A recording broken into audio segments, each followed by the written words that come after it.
February 2016. The Zika outbreak put South Florida in the spotlight. There is an urgent and highly unusual new government warning out today for pregnant women after a jump in the number of confirmed cases of locally contracted Zika in South Florida. The state of Florida reported a new cluster of locally transmitted Zika virus infections.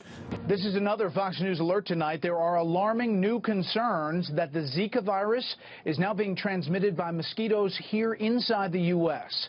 4 people in the Miami area are believed to have caught the virus locally.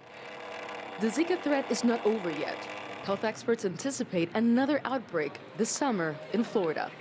We have a tremendous reservoir of virus which comes from the Americas, and we have a lot of tourism and travel that brings the virus in. Health officials with the Centers for Disease Control say if a pregnant woman is infected with Zika in any trimester, the virus can cause serious birth defects and other developmental problems later on. Zika can also be transmitted sexually, in addition to being carried by mosquitoes. All this led the CDC to issue a historic travel warning to several Miami neighborhoods, including South Beach and Wynwood. Pregnant women and their sexual partners were cautioned to stay away, a warning that did not go over well with some businesses. There's no question it had an economic impact on the region. I think it hit Wynwood pretty hard during a period of time. I don't think it hit us as hard, but still it hit us. I mean, restaurants and hotels reported some decline in business, particularly meeting groups that were making more long-term plans. More than 1,300 Zika cases were reported in Florida last year. Of those cases, 3 babies were born with abnormalities due to a Zika-related infection. So far, a handful of infections have been documented during the first month of this year, in part because mosquitoes do not reproduce in colder temperatures. Though travel warnings were lifted, locals still do not agree on the severity of the 2016 outbreak and how it was all managed. It's a reality.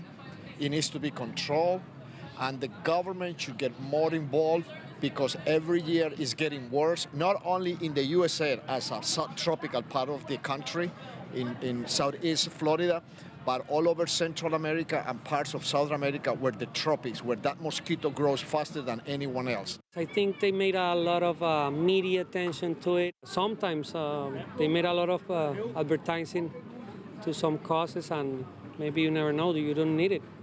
But authorities and health officials are not taking a risk.